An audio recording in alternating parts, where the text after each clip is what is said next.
I thought I'd make a bit of a video to show installing a new stereo and sat-nav into Skoda Octavia VRS. It's an 06 model, a Mark II pre-facelift, I believe. So the reason being, I bought this from Amazon. It's a pumpkin 8-inch tablet model, Android. I'll go more into that later, but essentially I couldn't find much information on this before I bought it, and I figured, given the cost of buying original equipment units on eBay, and I'm not entirely sure how you know that it didn't come from a stolen car or was stolen out of a car, I'm not too sure, so I figured, and functionality I think personally on them seems pretty rubbish, and you know, Android based apps are so much better and just seem to be a much better way of doing things. So the only downside is they don't always look so good, but this one doesn't have any buttons, and you can change the colour of the soft buttons on the side of the screen. There's just one row that come down here, and you can make them green, so hopefully it'll just being a blank screen, it will look a bit better. Anyway, to be honest, where I'm starting from, it can only be an improvement.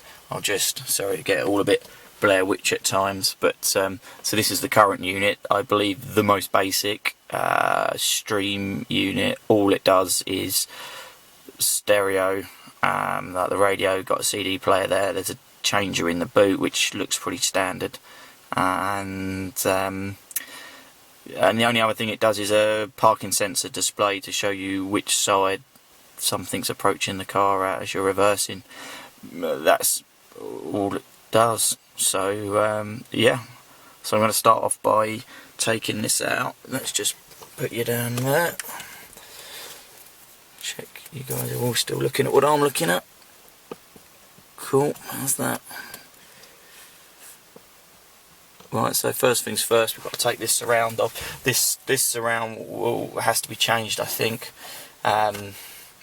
The screws that hold this on are underneath here. My understanding is this unit, and there's another one that's a little bit better than this, which has the same shape as this profile, but the better screened sat-nav units, the original equipment stuff, I think one's called a Columbus, is slightly smaller, I believe. But certainly the unit I've bought looks to be a bit smaller, as it's held on with lugs which are just outboard of the display, which would sort of suggest we're going to end up with a 10mm strip down each side, and my understanding is the other trim you can buy, which I have ordered, it will fill that in. So so yeah, first things first, let's take this off, just pulling relatively firmly at the bottom here, and then using a little plastic pry bar, just sort of popping it out. It's a pretty horrible, I mean, I hate these things, they just give you no feedback. The clips here and here, I believe, are like going inwards, so you want to be sort of pushing those out, and I can't remember which way these ones go. I did have a look at it all.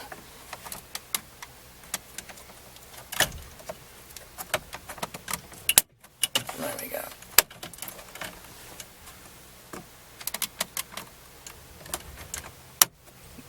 But it's not too bad. There you go. Everything looks to have survived.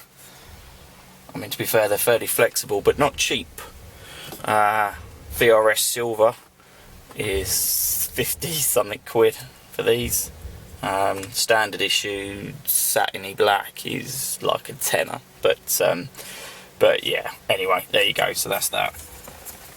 I'll put that back on until the other one comes. But so then we just need to pry these little caps off.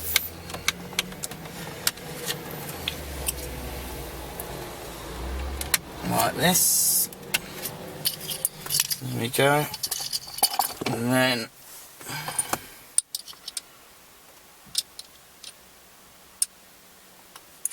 it's just going to be a case of unscrewing these, which I believe is a 20 or 25 looking at it.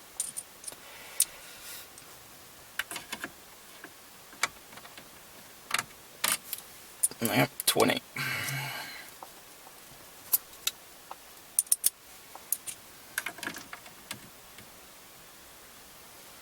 Cool. Right, so a little edit there as I managed to forget half my screwdriver.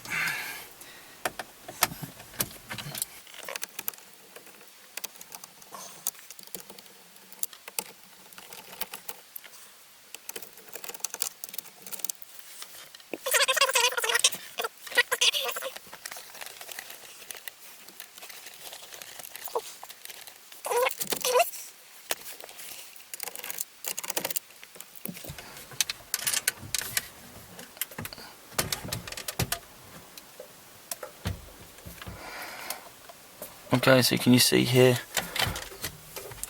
it's this one, you're pushing with your thumb, you're pushing down to pinch that clip and then lever this up.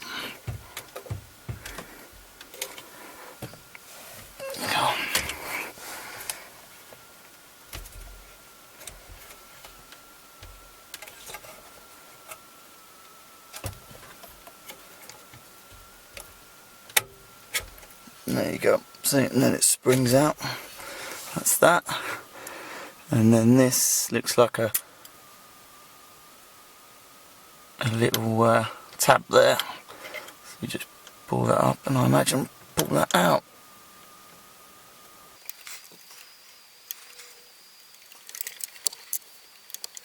Yeah. So you're just pinching that bit upwards. Now, and then we have it. You're going to want to collect those 4 screws because we'll be needing them when it comes to putting the new unit back in. Right, so next thing is the connection. So all I've got is this big block and the radio, so the antenna. So I haven't got any special subs or anything like that, which I'm guessing what a million other connections that came with this were all about. So as far as I can tell, there are 3 connections I'm going to be using. They are this main one. I've gone for there's 2 options of this, one with CAN-bus and one with not. I haven't got any steering wheel buttons. I don't have a reversing camera, but I think the car uses the CAN-bus to switch the radio on and off. So I figured I might as well just put it in anyway. The difference between the 2 is you've got these 3 pins on this white section here, and if you look on your plug in here, I can see I've got this blue bit here which will match up with it with wires running in the back, so something must be talking to it in there, I would have thought. So anyway, so there's that which I'm going to connect up, and the radio connector here. There are 2 of these on this. This is the end that goes into the new unit, and this connects up to here. There are 2 options. There, as far as I can tell, are no marks to distinguish one from the other, so just going to guess with one. Tell you, that's a pretty tight fit in that. And it's in there, but bugger trying to get that out again. Right, so that's the right one. So next up is this. So this is just plugging over there in exactly the same way as the other did.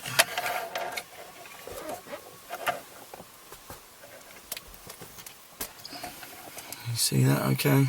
So I'm just plugging that into there.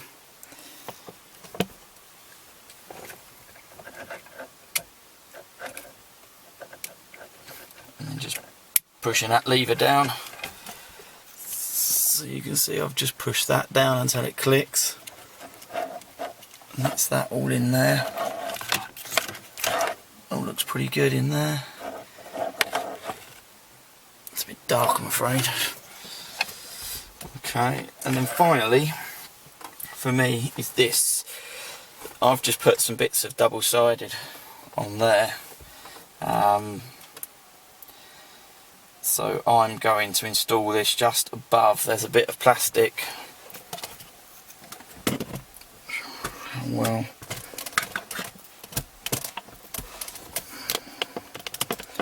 there is a plastic ledge just here on the top surface, and I'm just going to feed it up there. I wonder if I zoom in, does that?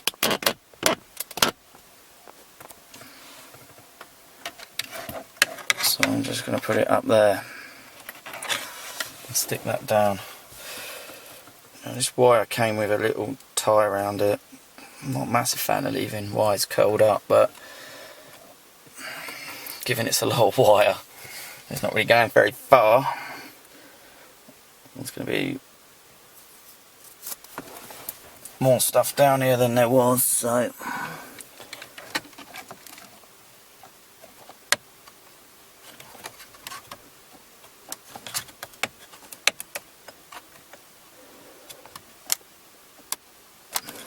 okay.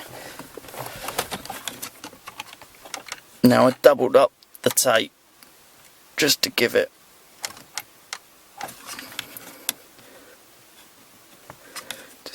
a bit of ability to sort of deal with any imperfections in the surface.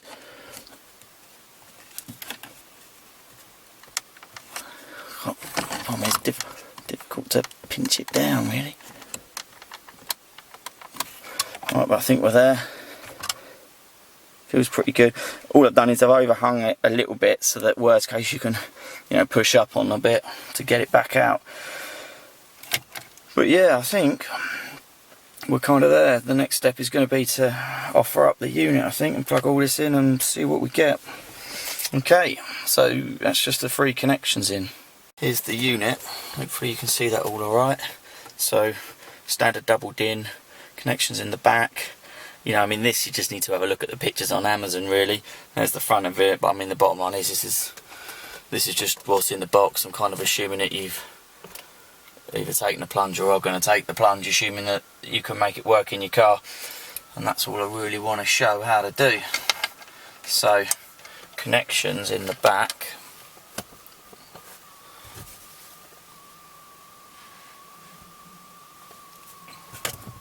So we want to connect in this, which goes that way up into there.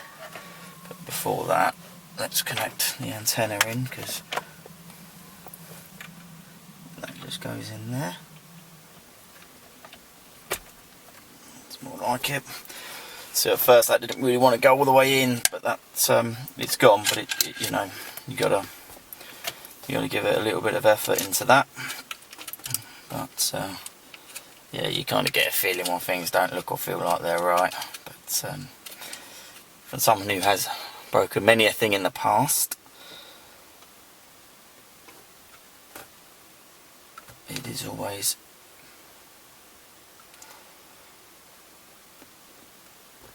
good to check. Likewise, I wonder if that might benefit from a tiny spanner tweak, not putting your back into it, but we'll see. Maybe it'll be alright. Okay, so that's the antenna in. Just got to find a home for all these wires in the back here.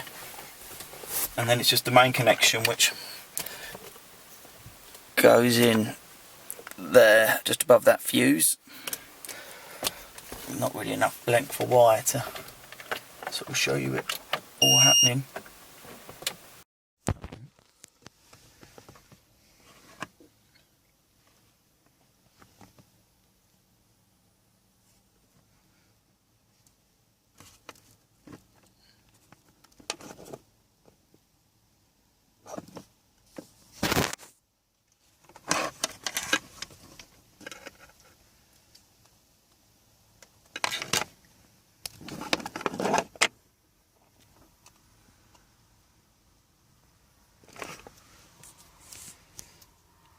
So just a quick thing, the previous couple of seconds of clip showed you a red bullet connector on 2 blue wires.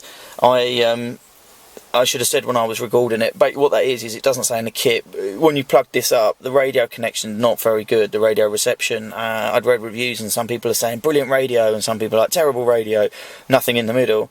So I kind of figured something must be up. So I contacted Pumpkin directly and they said, yeah, what you need to do is you need to connect on the main connector, the main ISO with CAN bus connection thing, there's a blue wire that's a dead end and it's got ANT written on it, ANT. And that you need to put a connector on and connect it onto the blue wire that comes off the antenna, the radio antenna lead. Again, that's a dead end. It was just a dead end wire. So yeah, connect on each of those, connect them up together, and I've tried it, and now I'm picking up, you know, all the radio stations I would. So yeah, that's about the only other thing I had to do differently. Right then, so it's been a few days since I started fitting this and shot those other videos.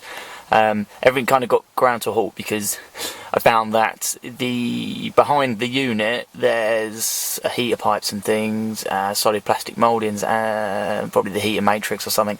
But anyway, the long and short of it is there wasn't space for the cable and the connector that's used to connect the main wiring loom that used to go in the back of the old stereo to this stereo. So yeah, I had to have a think about where we could put the wire and the clip. So it meant I installed this unit, but I had to use some 6mm spacers behind the screws, so the whole unit was stepped out. And the trim was on back order from Skoda anyway, so it wasn't a huge rush. But anyway, we've had to think about it now, and what we've done is we pulled the wiring round just behind. I don't know how, let me get a torch. I don't know how well this is going to work, but see, you can see the clip up there. So the red, all those wires there, yeah, that's the plug next to it. So basically we just pulled it through to the side of the double DIN housing down behind this area here. And that seems to have worked. It was a bit of a faff, but nothing crazy. So yeah, taking this carpeted panel off, not particularly difficult. From the outside you've got a screw which locates into this here, and then behind the carpet is a Velcro pad here, so you just put your hand down and pull it away. You need to take this off, which is clipped in there and there, and the same on the other side. That reveals 2 screw locations here and here. Take those out and that allows you to pull your ashtray area out. And then down here, torch, down there, see there, that's it, there'd be a screw head there and that attaches to it. So let me grab the part back here. So this is this is the back of it, obviously the wrong way round, but so that's where I just pointed to. That's your Velcro pad, your screw hole there. Then you've got these long clip things, so it's really this way around on the car. This isn't particularly well done, I'm afraid, but anyway, you take all those clips out and then you push it forward towards the engine and it comes out. So anyway, so that's it. With that clip out the way, you can push the unit back and just try and feed those wires around the side as you're doing it. And the whole unit slots back, and as you can see, it's now bolted in position. The trim has arrived from Skoda, so hopefully tomorrow I can install that, and then it's just all about usability of the system. So yeah, the only other thing I did do while I took it back out again, I installed the cable that has 2 USB, it comes with the kit, 2 USB leads for 3G Wi-Fi type things, and also the microphone. I think I'll probably just end up attaching that somewhere fairly subtle like there. Right, so this is going to be the final part. Everything's in properly, it's all been working. I'm happy I've got the leads where I want, so time to finally put the trim on. I left this right till last and check I was happy with everything. Just case you break all these clips on everything. It just seemed more sensible to wait until you're definitely happy with it, but everything seems fine. Part code for people like me that needed a different part, because I noticed Skoda tend to work on taking your car VIN number and whatnot and then working out what part you should have. But you can see that's the SKU there. It's 1Z0-858-069-R-2AU. So that's it. Hopefully this will fit.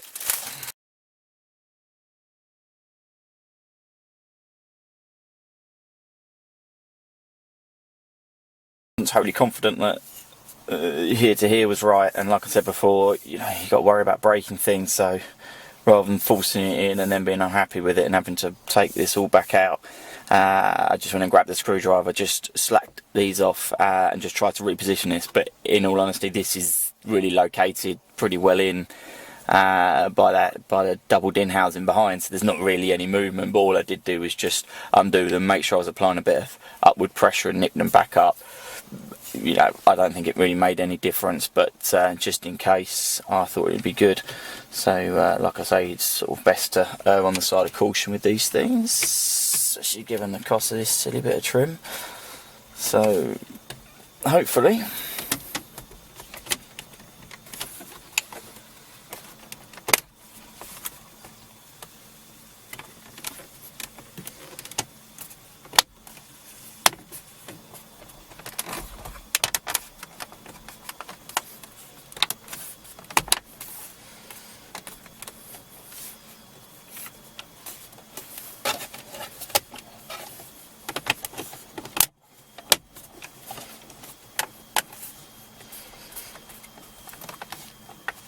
I think we're in.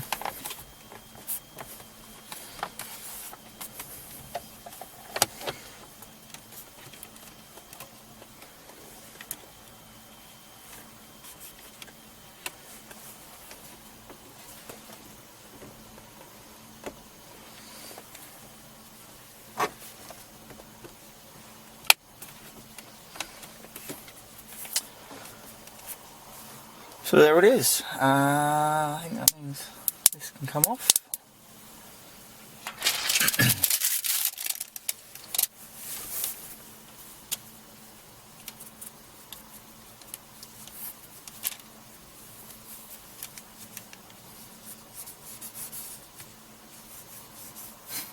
Probably best to get a decent cloth to do that. But anyway, so that's it. It's installed. It's there. It's working.